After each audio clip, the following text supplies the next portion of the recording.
Hebat. Terima kasih sudah mendengarkan langkah dan memberikan waktunya untuk melaksanakan diskusi aksi nyata 14 judul budaya positif, mana ini adalah tugas kami sebagai guru penggerak di angkatan 9 ini. Baiklah, di sini kami akan menyebarkan pemahaman dan penerapan pengalaman budaya positif. Nanti di sini saya akan menjelaskan, bersama-sama juga kita akan mendiskusikan bagaimanakah budaya positif itu diterapkan di dalam lingkungan sekolah kita. Apa yang menjadi konsep budaya positif? Yaitu yang pertama, perubahan paradigma belajar.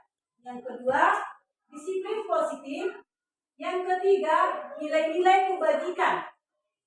Selanjutnya, kebutuhan dasar manusia, motivasi perilaku manusia, posisi kontrol, keyakinan kelas, dan segitiga restitusi. Itulah yang menjadi konsep inti yang akan kita diskusikan pada hari ini. Nah, untuk yang pertama kali, yaitu tentang miskonsepsi tentang teori kontrol. Kita ketahui bersama, teori kontrol itu yang pertama bahwa ilusi guru itu mengontrol murid. Selama ini ya, bahwa guru itu mengontrol murid. Yang kedua, bahwa semua penguatan positif efektif dan bermanfaat. Ketiga, ilusi bahwa kritik dan membuat rasa bersalah mampu menguatkan karakter anak didik. Kemudian yang terakhir, bahwa ilusi orang dewasa itu berhak memaksa. Itulah teori yang selama ini kita terapkan. Nah, agar teori itu tidak lagi kita terapkan dalam lingkungan sekolah kita, maka mari kita berdiskusi. Kemudian selanjutnya di sini ada mengubah paradigma. Mari kita ditekankan di sini sebagai guru, sebagai warga sekolah, mengubah paradigma stimulus respon ke pendekatan teori kontrol. Di mana di dalam stimulus respon, realitas kebutuhan kita sama. Sementara di dalam teori kontrol, realitas kebutuhan kita berbeda. Kemudian semua orang melihat hal yang sama. Sementara dalam teori kontrol, setiap orang memiliki gambaran yang berbeda. Dalam stimulus respon, kita mencoba mengubah orang agar berpandangan sama dengan kita. Sementara dalam teori kontrol, kita berusaha memahami pandangan orang lain tentang dunia. Dalam stimulus respon, perilaku buruk dilihat dengan suatu kesalahan. Sementara dalam teori kontrol, semua perilaku memiliki tujuan. Dalam stimulus respon, orang lain bisa mengontrol saya. Sementara dalam teori kontrol, hanya ada yang bisa mengontrol diri Anda. Hanya Anda, ya. Kemudian, dalam stimulus respon, saya bisa mengontrol orang lain. Sedangkan dalam teori kontrol, Anda tidak bisa mengontrol orang lain. Dalam stimulus respon, pemaksaan ada pada saat rujukan gagal. Ketika kita memberikan rujukan, akhirnya kita melakukan pemaksaan. Itu dia dalam stimulus respon. Sementara di dalam teori kontrol, kolaborasi dan konsensi menciptakan pilihan-pilihan baru. Dan yang terakhir, di dalam stimulus respon, modal berpikir menang kalah. Ada menang, ada yang kalah. Sedangkan dalam teori kontrol, model berpikir menang-menang. Itulah dia paradigma stimulus respon ke pendekatan teori kontrol. Selanjutnya kita masuk kepada disiplin positif. Apakah disiplin tersebut? Apakah yang dimaksud dengan disiplin? Disiplin yaitu belajar. Ya, di sini dikatakan bahwa disiplin itu adalah belajar. Di mana disiplin itu mengacu pada disiplin diri yang memiliki tanggung jawab terhadap apa yang dilakukan berdasarkan nilai-nilai yang diyakini. Dan disiplin positif ini merupakan salah satu cara penerapan disiplin yang bertujuan menumbuhkan kesadaran serta memberdayakan peserta didik tanpa imbalan ataupun penghargaan. Bahkan tanpa ancaman atau hukuman. Yang selama ini ternyata disiplin positif itu, ya, kita selama ini sebagai guru sering mengancam, sering memberikan hukuman, kita juga memberikan penghargaan dan imbalan. Ternyata di sini ya dikatakan tanpa. Jadi bagaimanakah kita menerapkan ini? Ini yang perlu kita dalami. Sebagai pendidik, tujuan kita adalah menciptakan peserta didik yang memiliki disiplin diri, sehingga mereka berperilaku mengacu kepada nilai-nilai kebajikan universal dan memiliki motivasi intrinsik dalam perubahan perilaku ke arah yang lebih baik. Ini ya.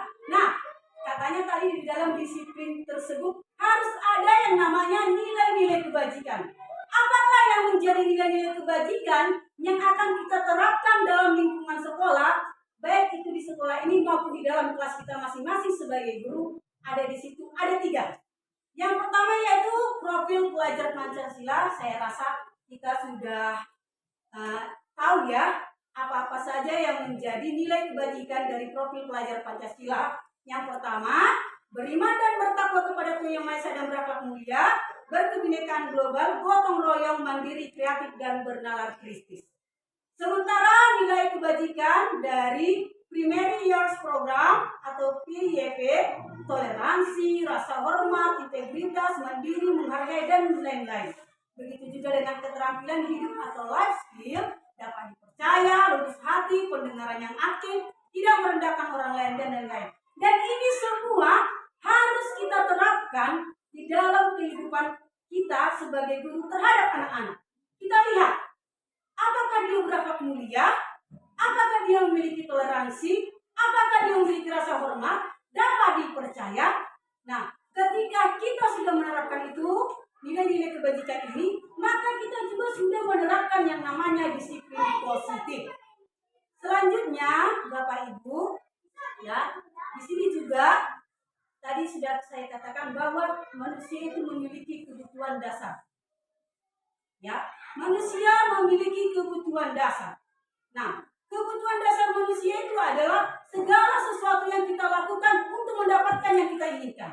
Begitu juga dengan anak-anak. Mereka memiliki kebutuhan dasar. Kita harus tahu kebutuhan mereka agar kita bisa memberikan pelajaran itu dengan nyaman dan baik kepada mereka. Nah, kebutuhan dasar apa yang harus kita pahami dari diri anak-anak sebagai manusia, di mana kita juga pastinya memiliki kebutuhan dasar tersebut. Mari kita bahas yang pertama, yaitu bertahan hidup. Ya, anak-anak itu ingin bertahan hidup di kelas, atau anak-anak itu ingin bertahan dengan kita belajar. Bagaimana cara kita membuat anak itu bertahan belajar? Yang pastinya kita sebagai guru harus memberikan rasa nyaman. Itu yang pertama. Bagaimana rasa nyaman itu? Ya, yang pertama tadi pastinya tingkatkan dulu, terapkan dulu nilai kebajikan tersebut.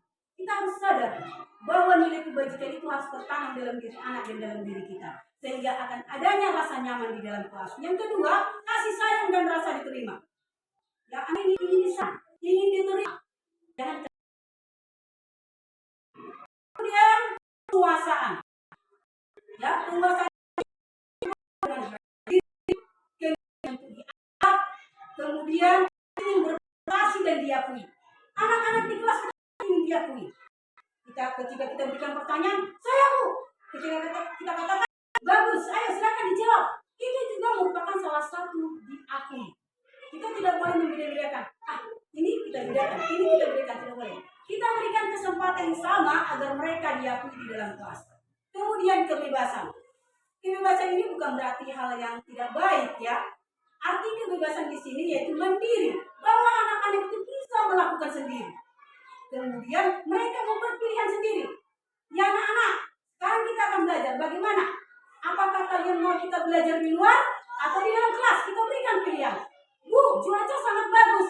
Sebaiknya kita belajar di luar saja lah Bu. Kami lagi ingin di luar. Nah, mari kita dukung pilihan mereka. Selanjutnya kesenangan.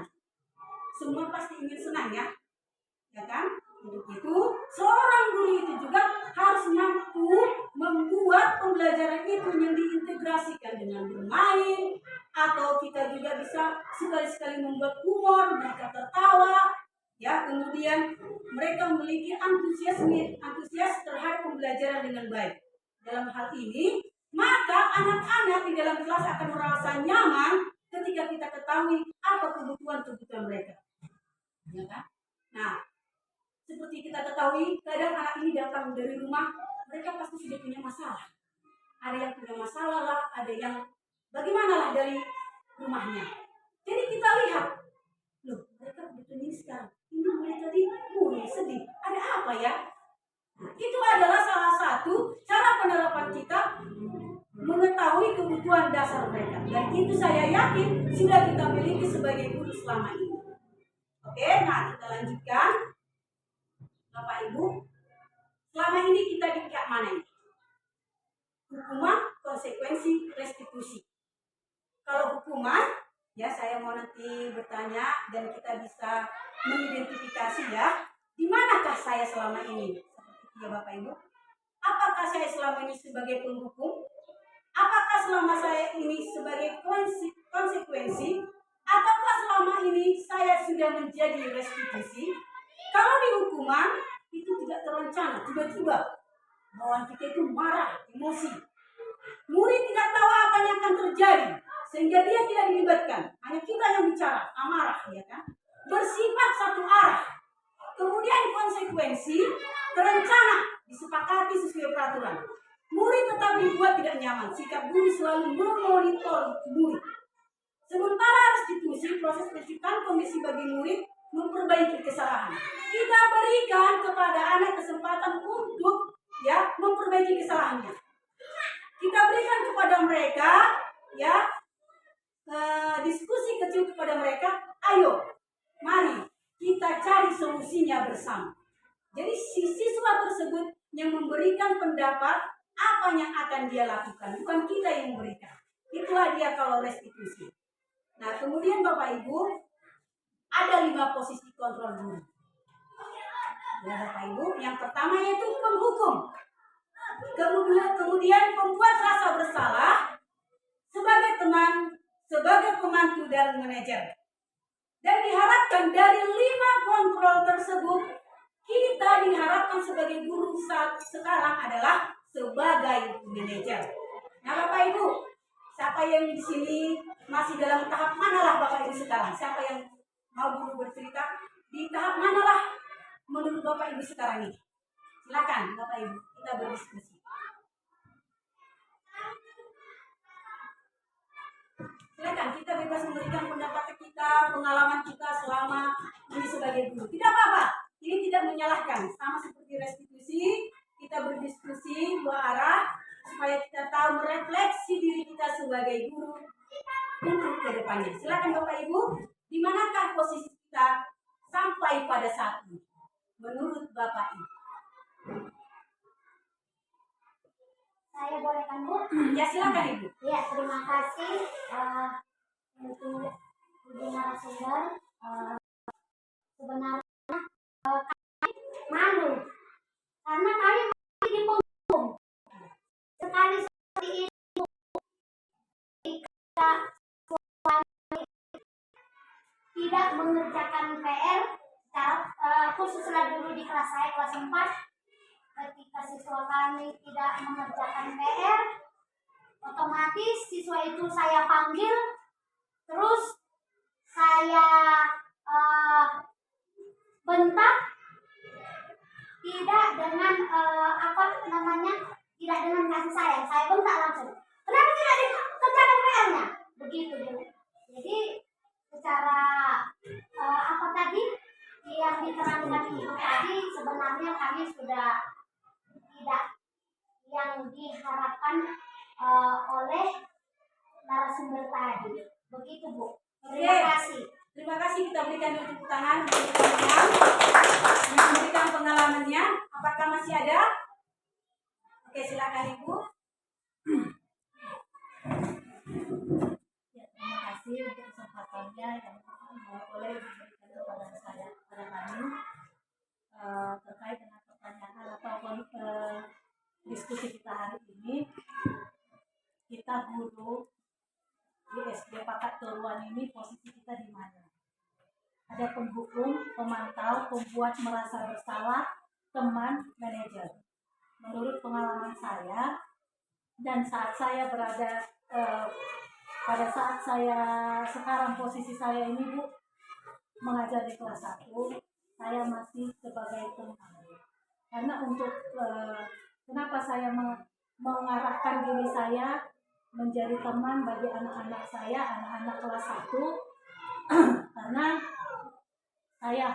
jika saya jadi penghukum, mereka akan takut kepada saya, niat mereka untuk belajar akan surut. Ya. Kalau saya membuat diri saya, memposisikan diri saya sebagai pembuat merasa bersalah, saya tidak akan menunjukkan mental baik mereka. Kalau saya hanya jadi pemantau, anak-anak tidak akan tahu posisi saya ini benar atau salah. Nah, untuk itu saya tarik diri saya masih sebagai teman.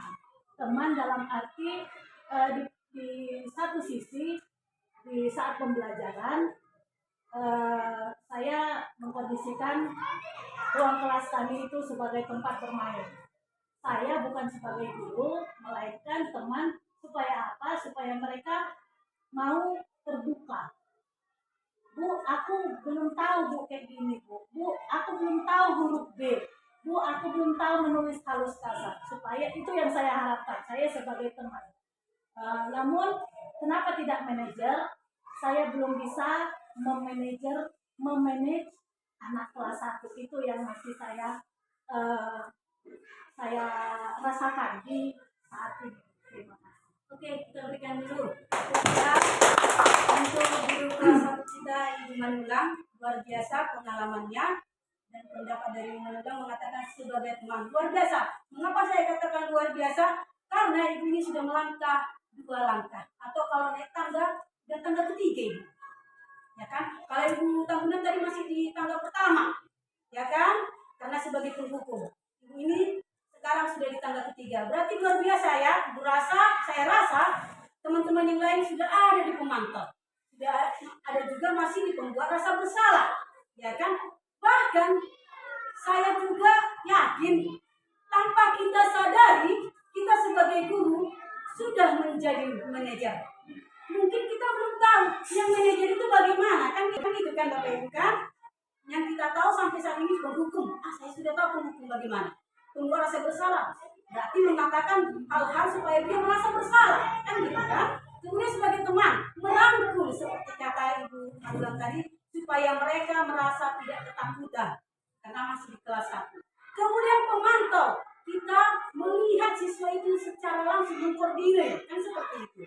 Dan yang terakhir sebagai manajer, inilah yang akan kami sampaikan agar bisa kita terapkan dalam lingkungan sekolah kita sebagai guru terhadap anak-anak didik kita. Nah, mari bersama-sama kita lihat apakah kalimat atau tindakan dari setiap posisi kontrol guru tersebut. Yaitu yang pertama, penghukum. Kalau di penghukum, bagaimana itu katanya? Apa dikatakan di situ? Hormat Ya, selama 1 jam. Itulah hukum, ya kan? Atau bisa saja hukuman yang lain, kan gitu kan Ibu? Ini posisinya siswa tidak memakai atribut lengkap saat upacara bendera. Itulah hukum. Saya rasa kita tinggalkan Bapak Ibu, kita tinggalkan penghukum ini. Ya, sedikit budaya positif tanamkan dalam hati kita sebagai guru.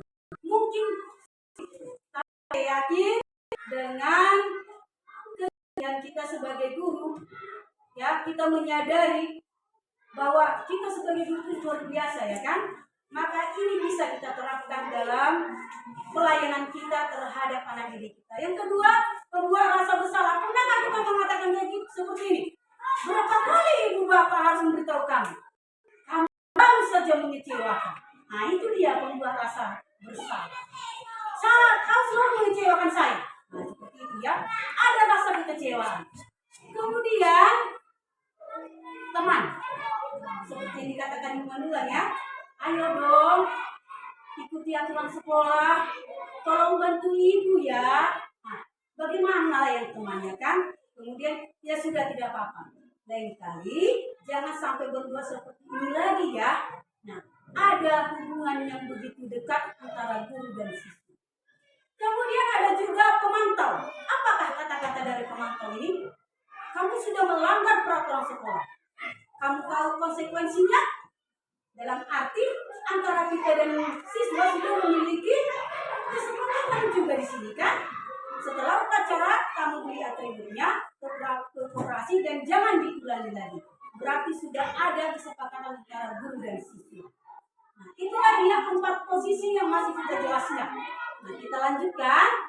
Kalau dia posisi yang kelima manajer itu, di sini adalah itu yang dikatakan segitiga restitusi.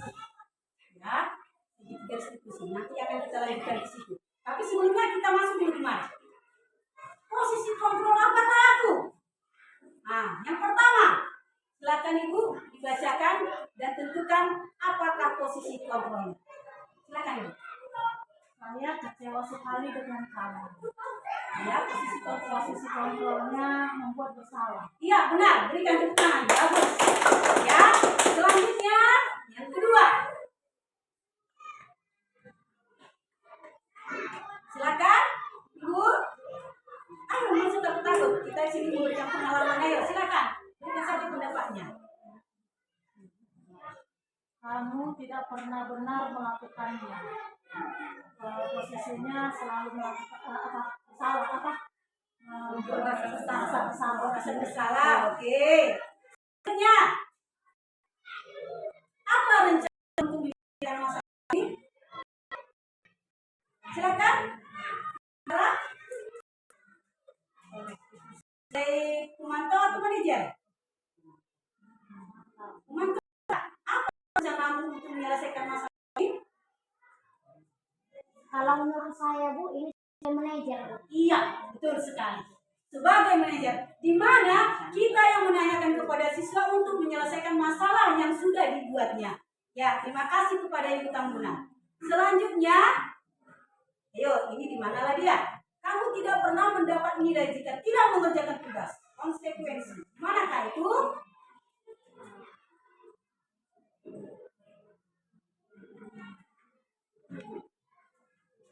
Konsekuensi di manakah dia? Sebagai pemantau ya, Bapak Ibu ya, sebagai pemantau. Oke, itulah dia mengenai materi kontrol guru. Mari kita tinggalkan dulu sebentar. Nah, kita masuk dulu ke keyakinan kelas. Bapak Ibu, di sini ada diharapkan kepada kita guru semua tidak lagi membuat yang namanya peraturan kelas atau peraturan sekolah. Tetapi sekarang adalah keyakinan kelas. Nah, di sini ada pertanyaan. Mengapa keyakinan kelas? Mengapa bukan peraturan kelas? Selama ini kan peraturan. Mengapa harus keyakinan kelas? Siapa yang bisa menjawab Pak Ibu? Mari kita berikan kesempatan. Boleh saya lagi Bu? Boleh Bu, silakan Bu. Kalau menurut saya Bu, kalau dia keyakinan kelas itu sepertinya dari siswa itu sendiri yang membuat peraturan, ibaratnya peraturan. Kalau peraturan yang di sini memberikan itu Bu, terima kasih. Luar biasa ya. Oke, seperti yang dikatakan kalau keyakinan kelas itu mulai dari siswa. Kalau peraturan kelas itu guru. Berarti sekarang maksudnya ya Ibu Tambuna. Ya, oke, masih ada jawaban yang lain? Masih ada kan Ibu? Kalau dari susunan kata, saya kenapa tadi pertanyaannya kenapa tidak peraturan, kenapa harus keyakinan gitu. Kalau dari susunan katanya Ibu, menurut saya peraturan itu identik dengan tatanan aturan, ya kan? Namun kalau keyakinan itu lebih identik ke kepercayaan yang memang benar-benar sungguh-sungguh harus dilaksanakan. Lah, intinya kalau menurut saya kalau keyakinan itu memang harus berasal dari diri kita sendiri gitu. Ada dia targetnya, aku harus bisa melakukan ini gitu contohnya. Saya rasa seperti itu. Oke. Makasih jawaban yang luar biasa. Kita berikan dulu. Terima kasih ya Ibu. Yang benar yang dikatakan Ibu bilang, itulah jawaban kita semua. Bahwa keyakinan kelas itu dari diri kita sendiri. Ketika kita dengan siswa, kita tanyakan kepada mereka, apa keyakinan yang akan kita lakukan di dalam kelas kita? Dari diri kita sendiri, keinginan kita sendiri. Dan keinginan kita itu, ketika kita katakan, pasti kita laksanakan dengan baik. Tapi kalau peraturan itu tidak, jangan yang melaksanakan. Mengapa? Karena memang dari satu orang. Harus begini ya, harus begini ya. Nah, kita seolah-olah merasa tertekan. Harus. Nah, kemudian di keyakinan kelas itu, kata-kata itu positif. Sementara di peraturan harus. Nah, gitu dia. Kalau di keyakinan kelas kita buat contoh. Ya, kalau di peraturan, jangan membuang sampah. Kata jangan ini, maksud jangan. Nah, kan? Tidak boleh. Wah, betul-betul larangan keras. Tetapi kalau di keyakinan kelas, buanglah sampah pada tempatnya. Nah, itu betul-betul dari diri siswa itu, dan siswa itu benar-benar pasti ingin melaksanakannya. Seperti itu Bapak Ibu. Nah, disinilah kesimpulan dari jawaban kita semua tadi. Di mana keyakinan kelas itu bersifat abstrak, pernyataan universal, pernyataan positif, sedikit saja dibuat tapi mudah untuk diingat, sesuai dengan kondisi kelas dan sekolah sehingga mudah diterapkan. Kemudian warga sekolah yang dilibatkan membuat keyakinan kelas. Jadi saya harapkan kepada Bapak Ibu, walaupun saya sebagai guru penggerak, calon guru penggerak, saya harap saya bisa menggerakkan Bapak Ibu untuk membuat keyakinan kelas masing-masing dalam kelasnya masing-masing. Nah, marilah kita bersama-sama membuat keyakinan kelas itu di kelas, sehingga anak-anak terbiasa membudayakan yang positif dalam lingkungan sekolah. Karena ketika mereka ya budaya positif itu di sekolah sudah dilaksanakan, pastinya nanti ke rumah mereka bawa. Setelah di rumah mereka bawa, pasti mereka akan bawa dalam kehidupan mereka. Setelah mereka bawa dalam kehidupan mereka, mereka pasti menjadi orang yang berhasil. Karena budaya positif ini adalah menciptakan karakter yang baik. Kan? Itu yang diharapkan dari kita. Kemudian kita lanjutkan dari keyakinan kelas tentang segitiga restitusi, di mana guru sebagai manajer. Guru sebagai manajer ini harus memahami bahwa ketika siswa melakukan kesalahan, ketika siswa melakukan pelanggaran, apa yang harus kita lakukan? Maka guru harus bisa sebagai manajer, di mana siswa mampu dengan guru melakukan proses dialog dan menghasilkan murid yang mandiri dan bertanggung jawab. Nah, di dalam hal ini mengapa dikatakan segitiga restitusi? Karena ada 3 hal yang harus kita lakukan, yaitu yang pertama menstabilkan identitas, yang kedua validasi tindakan yang salah, yang ketiga menanyakan keyakinan. Ketika kita berhadapan dengan siswa, mari kita panggil siswa itu secara pribadi. Mungkin sudah pernah kita laksanakan di Bapak Ibu, cuma kita tidak sadari. Oh, ternyata itu adalah segitiga restitusi bahwa saya sebagai manajer. Secara pribadi. Setelah itu, mari kita berdiskusi dengan siswa tersebut. Ya, lalu kita stabilkan identitas. Jangan langsung kita tanya, tadi kok saya salah ya? Jangan langsung kita berikan seperti itu. Sehingga siswa itu menjadi merasa tertekan, takut. Ya, kemudian kita tanyakan validasi tindakan salahnya apa? Mengapa kamu seperti itu? Apa masalahnya? Kemudian masukkan menanyakan keyakinan. Karena tadi kita sudah membuat keyakinan kelas. Kamu di mana salahnya? Keyakinan kelas mana yang kamu langgar anakku? Keyakinan kelas disiplin. Kalau begitu penting gak disiplin bagi hidupmu? Penting. Kalau penting bagaimana disiplin itu dalam hidup? Mari kita biarkan siswa itu yang memberikan jawaban sehingga dia mandiri dan bertanggung jawab atas kesalahannya. Bukan kita lagi yang memberikan sanksi atau hukuman. Tidak ada lagi. Seperti itu ya. Dialah yang memikirkan apa yang menjadi tanggung jawabnya setelah melakukan kesalahan tersebut. Seperti itulah dia segitiga restitusi. Nah, di sini kalimat-kalimat yang menunjukkan ya bagaimana kamu stabilkan identitas. Berbuat salah itu wajar. Memang benar. Dan tidak ada manusia yang sempurna. Kita juga pernah berbuat salah sebagai Bapak Ibu guru. Bagaimana? Apakah kita tidak bisa memaafkan anak-anak kita? Mari kita maafkan mereka dengan cara masukkan dia ke dalam menanyakan keyakinan. Keyakinan mana yang kamu langgar anakku? Nilai-nilai apa yang sudah kita sepakati bersama? Kemudian selanjutnya masuklah kita yang ketiga. Kamu pasti punya alasan melakukan itu. Ayo, mari bersama mencari solusinya. Bagaimana? Apakah solusi yang dapat kau lakukan sehingga kamu dapat bertanggung jawab atas kesalahanmu? Dengan demikian, anak tersebut yang memberikan jawabannya, bukan kita sebagai guru. Nah, di sini juga sudah saya laksanakan sebagai guru manajer dengan melaksanakan segitiga restitusi antara saya dengan siswa kita.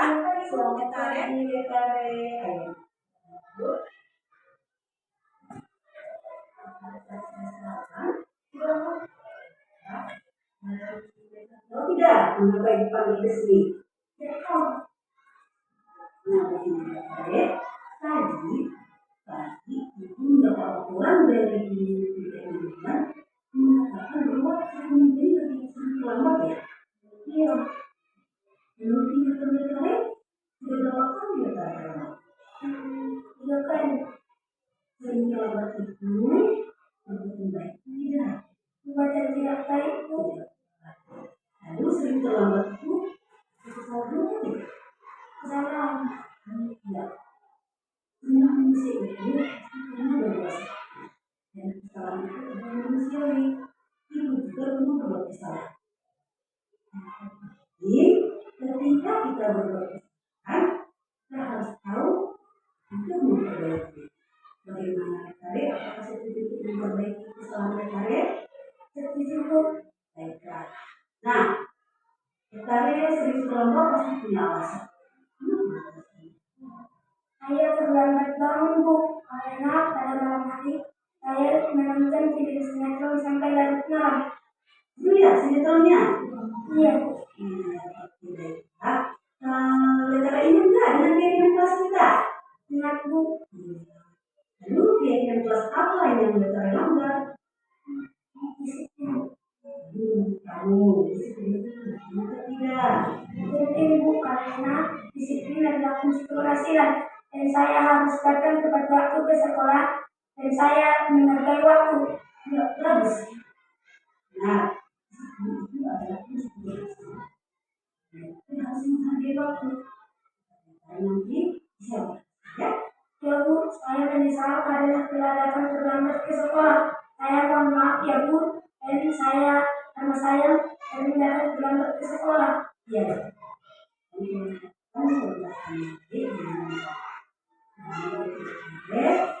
Apa yang harus dilakukan? Saya akan tidur dari awal dan tidak menonton TV jadi sampai larut malam, dan saya akan datang tepat waktu ke sekolah. Baik, kamu telah mendapatkan solusinya.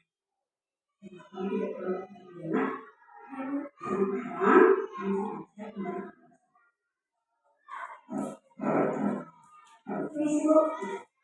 Ya, terima kasih. Seperti contoh atas diskusi yang dilakukan selanjutnya,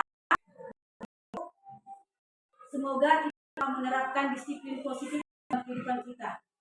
Apa yang kami dapatkan dari pendidikan penggerak kami berikan kepada Bapak, semoga bisa kita terapkan di dalam pelayanan sekolah, dapat kita terapkan di sekolah sebagai guru, meskipun sebenarnya di awal memang sulit, ya kan? Tapi saya harap Bapak Ibu guru semua di sini tergerak untuk melaksanakan yang namanya budaya positif. Tadi yang pertama, menyadari bahwa kita sebagai guru adalah manajer. Dan kita bisa menerapkan yang namanya segitiga restitusi di dalam penyelesaian masalah. Nah, seperti itulah Bapak Ibu. Semoga Bapak Ibu bisa melaksanakannya dengan baik. Sekian dan terima kasih.